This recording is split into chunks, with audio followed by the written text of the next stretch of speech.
Esse título que eu escolhi pro encontro, Freud e a Realidade da Fantasia, foi proposital, porque ele foi o título da minha monografia de graduação, defendida, agora que eu me dei conta, hoje mais cedo, foi há exatos 21 anos que eu defendi uma monografia sobre fantasia, né?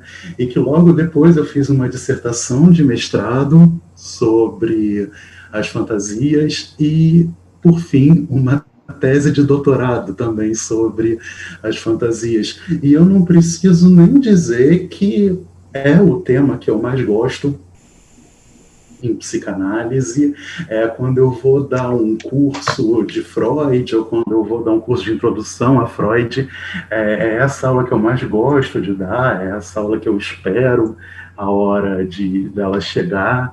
E, enfim, vai ser um prazer falar dela, falar um pouco das fantasias aqui para vocês, tá? Primeiro de tudo, é interessante a gente ter em mente que o Freud sempre concedeu uma atenção muito especial às fantasias subjetivas, à nossa atividade imaginativa. Tá?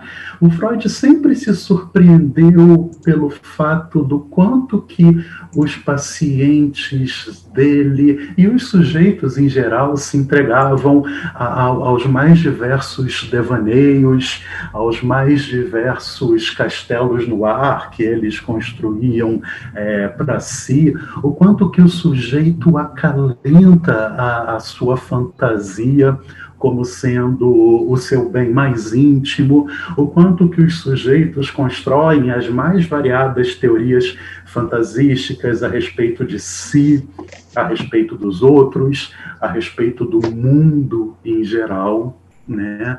E como a gente vai ver desde muito cedo, a fantasia adquiriu um lugar de importância para o Freud. Tá? A base da live vai ser uma afirmação presente num texto do Freud de 1908, que também é um dos meus preferidos, que está no meu top 5 do Freud, com toda certeza, um texto de 1908 chamado Escritores Criativos e Devaneios. Tem algumas traduções que saiu O Poeta e o Sonho Acordado. É um texto de uma beleza impressionante, né? E nele está contida a afirmação talvez mais crucial do Freud a respeito da fantasia. Ele vai dizer, com todas as letras, que a fantasia serve de correção a uma realidade insatisfatória. Ou seja, nós temos desejos, nós temos anseios, nós temos vontades que quase nunca são satisfeitos ou podem ser realizados. Por conta disso, a gente lança mão da construção de uma fantasia, de um artifício fantasístico, para ajeitar a realidade de alguma forma, para rearrumar os elementos do mundo de alguma forma que dê mais prazer a gente.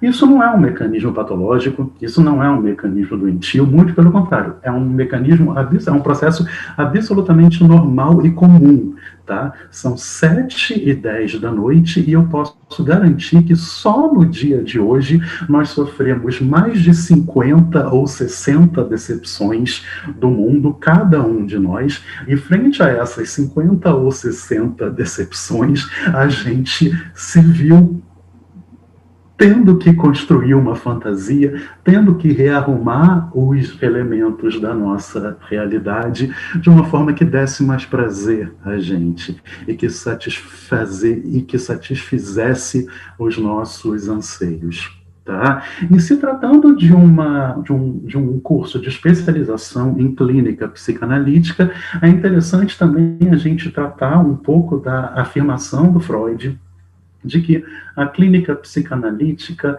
deve operar com base no que o Freud chama de realidade psíquica, ou seja, a nossa realidade inconsciente, a realidade do nosso desejo, a realidade da fantasia, certo? Então a gente vai trabalhar a noção de fantasia em Freud com base nesses dois pontos. Primeiro, a fantasia serve como correção da realidade insatisfatória. Segundo, a fantasia, a clínica psicanalítica deve operar, o psicanalista deve operar com base na suspensão de um julgamento da realidade, ou seja, valorizando a realidade psíquica, a realidade subjetiva, a realidade fantasística própria ao paciente que ele está atendendo. Vamos começar por esse segundo ponto, tá? Porque, como eu falei antes, a fantasia ela adquiriu desde muito cedo um lugar muito importante na obra do Freud. Tá? Já em 1897, em meio a várias correspondências ao amigo dele, mais especificamente na correspondência número 69, o Freud reconheceu a importância da fantasia, a importância da realidade da fantasia na clínica psicanalítica e escreveu ao Fliess uma frase que ficou famosa, tá? E que consiste em não acredito mais na minha neurótica, ou seja, não acredito mais na minha teoria das neuroses. O que é que o Freud quis dizer com isso? O que é que ele quis dizer com eu não acredito mais na minha neurótica, eu não acredito mais na minha teoria das neuroses? Tá? Bom, o Freud, desde muito cedo, o Freud começou a sua experiência clínica tratando de pacientes histéricas. Tá? Para quem não é da área da psicanálise, as histéricas na época eram definidas, eram mulheres, tá? Era muito raro a histeria afetar um homem. A histeria era tida como uma modalidade de sofrimento, como uma modalidade de padecimento, caracterizada por sintomas conversivos. Ou seja, o que são sintomas de conversão? Sintomas conversivos. As histéricas, elas apresentavam um sofrimento corporal, sendo que nada de fisiológico vinha a justificar esse sofrimento corporal. Ou seja, a histérica tinha um braço paralisado, a histérica não conseguia mexer o braço, e os médicos faziam 1 trilhão de exames nas histéricas e não encontravam nada de anormal nos neurônios, no cérebro, nos braços, nas inervações que ligam tudo isso. As histéricas ficavam cegas, sem enxergar, e, no entanto, os médicos faziam uma série de exames e nada de fisiológico ou anatômico era encontrado de anormal no organismo da histérica. Tá? E ainda assim elas apresentavam esse sofrimento corporal. Os médicos julgavam elas de simuladoras, de um bando de coisa, e o Freud foi um dos primeiros a ouvir essas histéricas. Tá? E conforme ele vai ouvindo essas histéricas, em 13 desses casos, tá? E isso está escrito num texto de 1896 chamado Novos Comentários sobre as Neuropsicoses de Defesa. O Freud, em 13 casos, percebeu que essas histéricas haviam sofrido durante a infância uma cena de sedução por um adulto, uma governanta, algum parente ou até uma criança mais velha. Tá? A esses 13 casos iniciais se juntaram vários outros, nos quais várias histéricas se diziam ter sido seduzidas pelo próprio pai.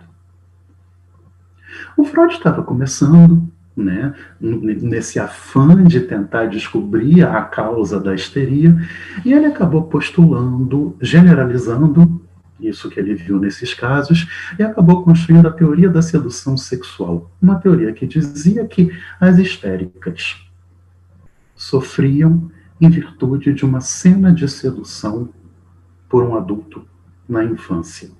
Lá na infância, elas sofriam a sedução e, mais tardiamente, na puberdade e na vida adulta, elas passavam a apresentar determinados sintomas. Uma teoria um pouco problemática, um tanto quanto generalizante demais, né? Mas fato é que ela durou um pouquinho mais de um ano, tá? Já em 1897, o Freud escreve ao Fliess dizendo: eu não acredito mais na minha neurótica, eu não acredito mais na minha teoria das neuroses, tá? E ele abandona essa teoria da sedução por 4 fatores. Primeiro, havia uma abundância de histéricas que não narravam nenhuma cena de sedução na infância. Segundo, muitas mulheres de Viena estavam se tornando histéricas. E daí o Freud teria que postular que havia também vários adultos pervertidos na sociedade. Terceiro, a própria irmã dele começou a apresentar alguns sintomas histéricos, e quanto a ela, o Freud tinha certeza que não houve sedução nenhuma. Quarto, o mais importante, o Freud já vinha desconfiando, tá, de que uma fantasia é capaz de produzir no sujeito os mesmos efeitos de um acontecimento factual. E aí ele abandona a teoria da sedução sexual, deixa de falar de uma cena de sedução sexual para falar de uma fantasia de sedução. Ou seja, a sedução, ainda que fantasiada, era capaz de promover os mesmos efeitos nocivos de uma sedução real. Não importava para o clínico, para ele enquanto clínico, saber e investigar se a cena efetivamente ocorreu ou não. Porque ele passou a descobrir que bastava se fantasiar a cena de sedução para se fazer desenvolver os sintomas. Certo? E por que que isso acontecia? Porque o sujeito acredita com convicção nas suas fantasias. E é isso que a gente vai ver na live de hoje, ao longo da live de hoje. Tá? Para um sujeito, a fantasia tem um efeito de verdade. Ele acredita nas suas fantasias, ele tem convicção naquilo que ele fantasia, ele encara as suas fantasias como sendo a própria realidade. E aí, em 1900, nos parágrafos finais da Interpretação dos Sonhos, o livro mais famoso do Freud, ele finalmente postula o conceito de realidade psíquica, a realidade do inconsciente, a realidade da fantasia. Tá? A realidade que é efetiva no mundo subjetivo. No mundo subjetivo, o que importa é a realidade da fantasia. O que é eficaz é a realidade da fantasia. E de nada adianta o psicanalista ficar se questionando se tal coisa aconteceu ou não.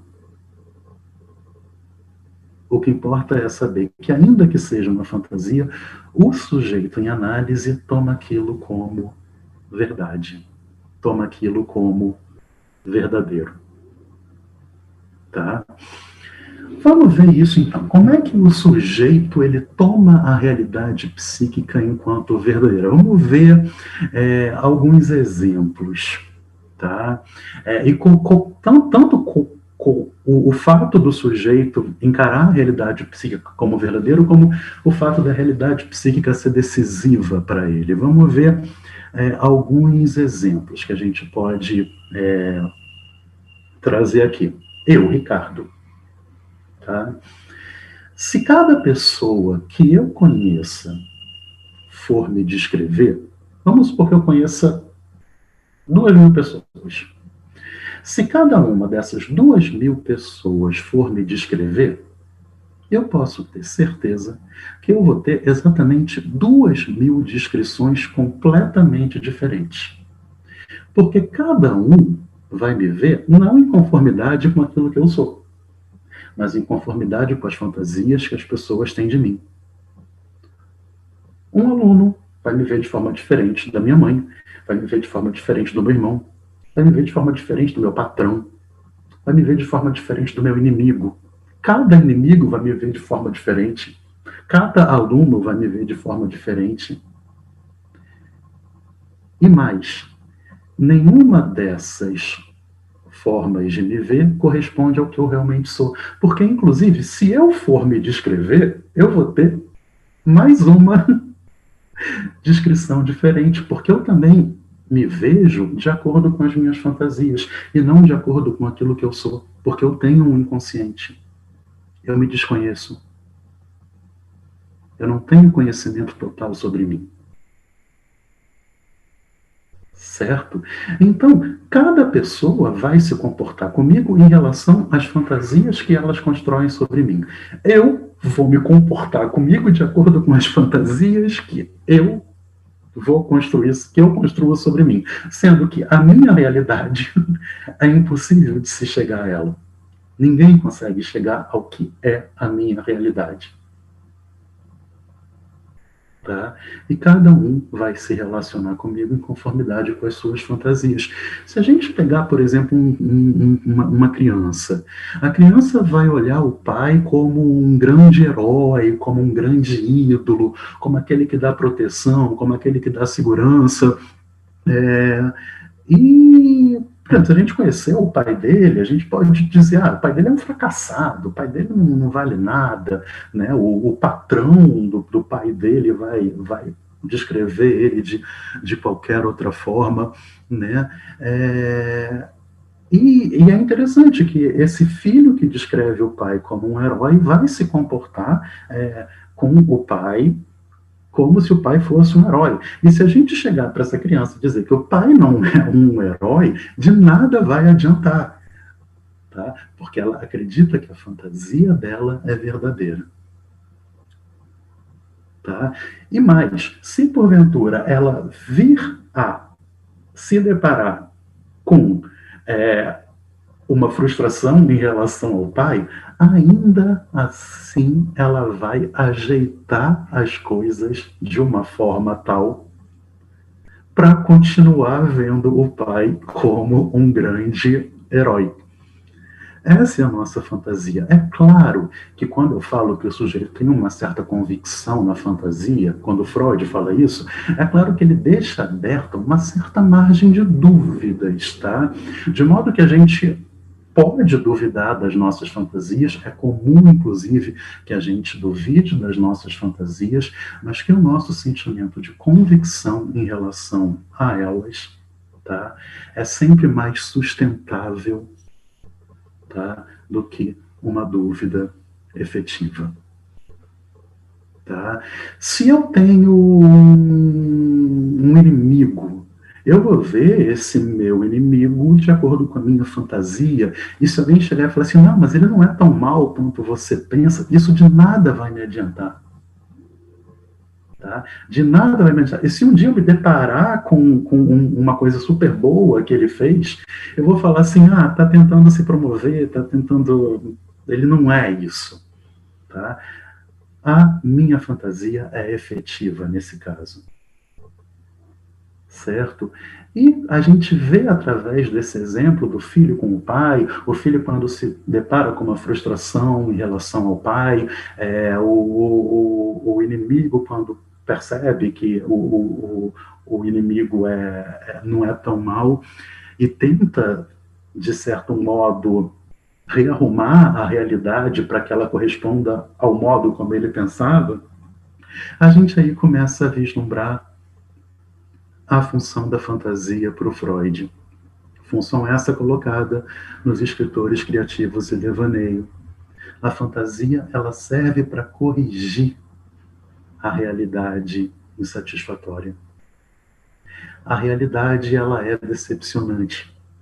A realidade, ela é frustrante. A gente quase nunca tem o que a gente quer. A gente quase nunca satisfaz aquilo que a gente anseia.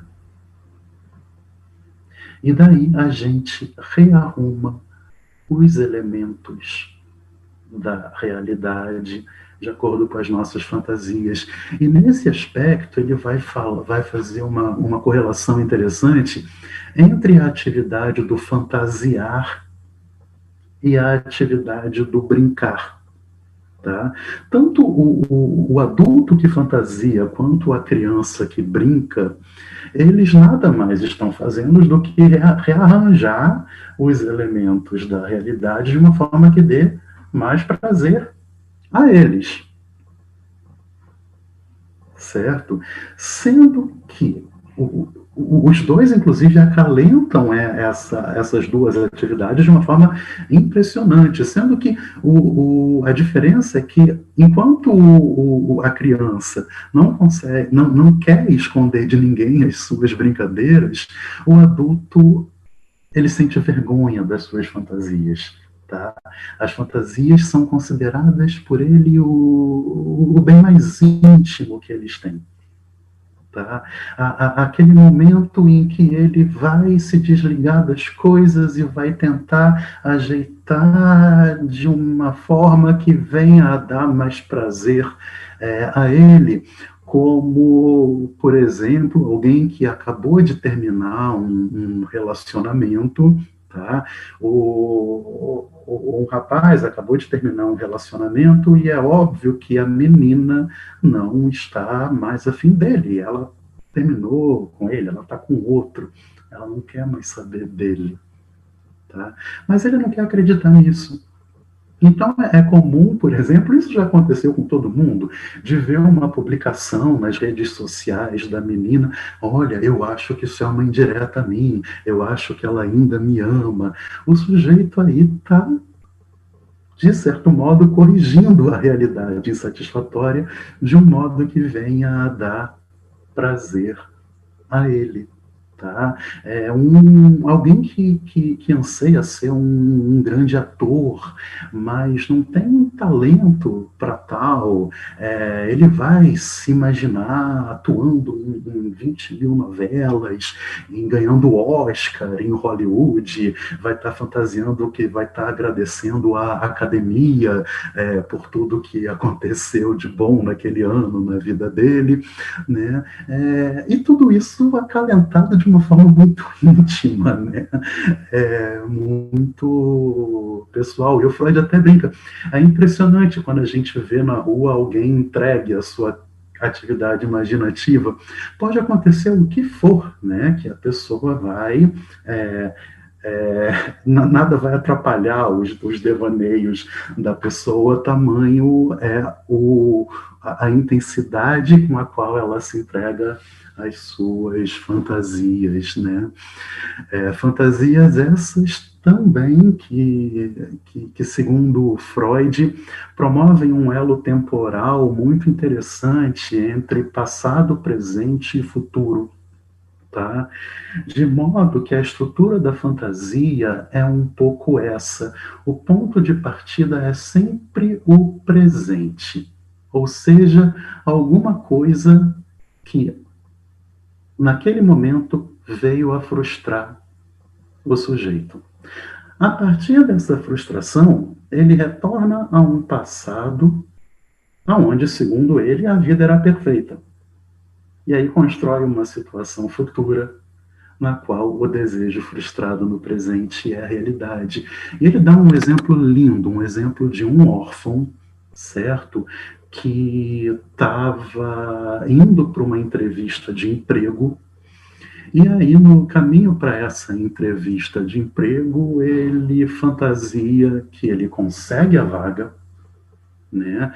Que ele virou o preferido do patrão dele, que o patrão gostou tanto dele que veio oferecer a mão da própria filha em casamento, tamanha confiança que o patrão iria depositar nele, e que ele, casado com a filha, enfim, pôde construir uma família feliz que ele, órfão, já teve, mas não tem mais, tá? Então, uma realidade frustrante faz a gente meio que imaginar um passado perfeito e construir um futuro realizador para aquilo que a gente é, imagina, tá? É, Bom, e o que consta nesse passado? Tudo isso que eu estou falando está presente nesse texto, Escritores Criativos e Devaneios, tá? Por que esse passado a gente imagina enquanto perfeito? Tá? Porque a gente também tem uma fantasia de que antigamente era muito melhor, né? A gente, hoje em dia, a gente está trabalhando, a gente está vivendo uma pandemia, a gente passa por mil e um conflitos, e aí a gente imagina, quando eu era criança eu era feliz e não sabia, e fecha completamente os olhos para o fato de que a gente não era feliz quando a gente era criança, tá? Mas que essa é uma construção fantasística que se dá a partir do presente, tá? E o Freud vai responder a essa questão: por que a infância é tão perfeita? Por que o passado é tão perfeito, né? Por conta de uma certa fantasia de que no nosso passado as nossas aspirações narcísicas foram sempre atendidas. O Freud vai postular um momento na infância que, na verdade, não corresponde a um momento, mas que pode corresponder a grande parte da infância, e inclusive a gente vai ver a própria vida adulta, onde a criança se vê de forma eminentemente narcísica. Criança que tem pais que olham para ela e falam: é uma princesa, é um príncipe, é uma majestade. E a criança, de certo modo, se identifica com essas aspirações que os pais lançam para a própria criança. E passa a realmente se ver como onipotente, passa a realmente se ver como o centro das atenções, certo? Só que chega um determinado momento que os mesmos pais que outrora falavam é um príncipe, né, vai falar assim: caramba, que saco, não para de chorar, eu quero trabalhar, eu quero ver a novela, eu quero fazer qualquer outra coisa que não seja dar atenção ao meu filho. Pais normais fazem isso, né? E a criança aos poucos vai percebendo que ela não é tão onipotente, tão o centro das atenções como ela anteriormente imaginava ser. E cedo ou tarde ela é obrigada a abandonar desse estado fantasístico, narcisista, tá?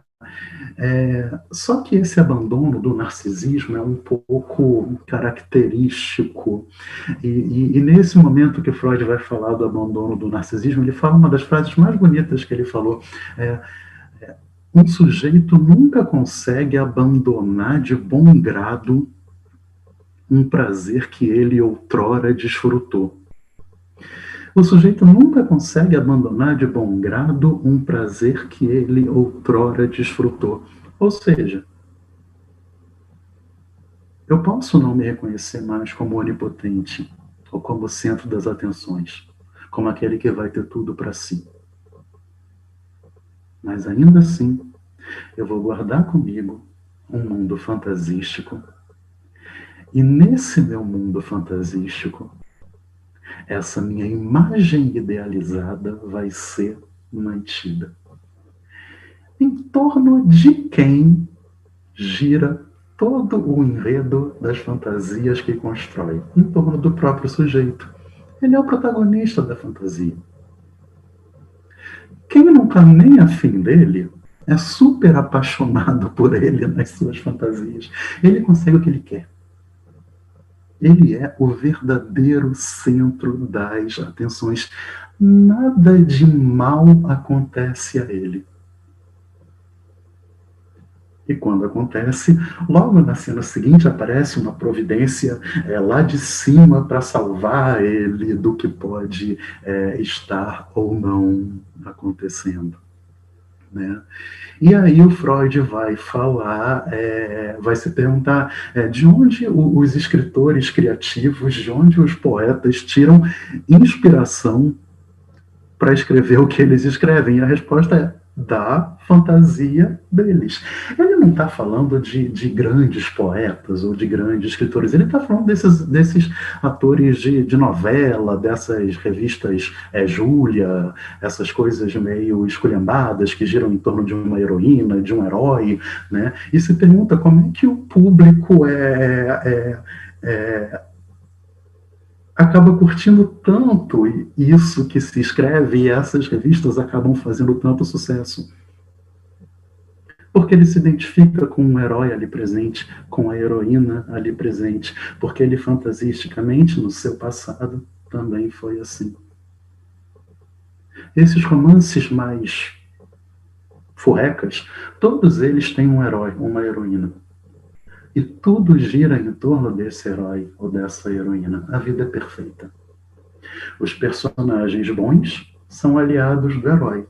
Os personagens maus se afastam do herói. O herói luta contra os inimigos e consegue vencer a luta contra todos eles.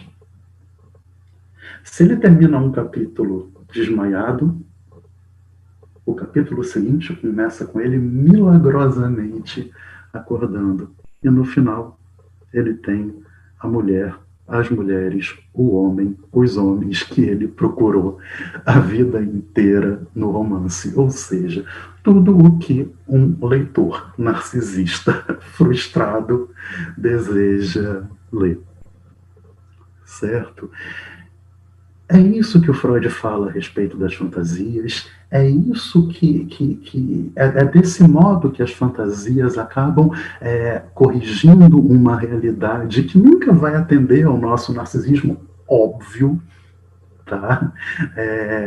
E é dessa forma que ele coloca a questão, tá? Com um porém, e esse porém é muito importante, tá? Para finalizar a nossa discussão, para a gente passar para as questões de vocês. Tá?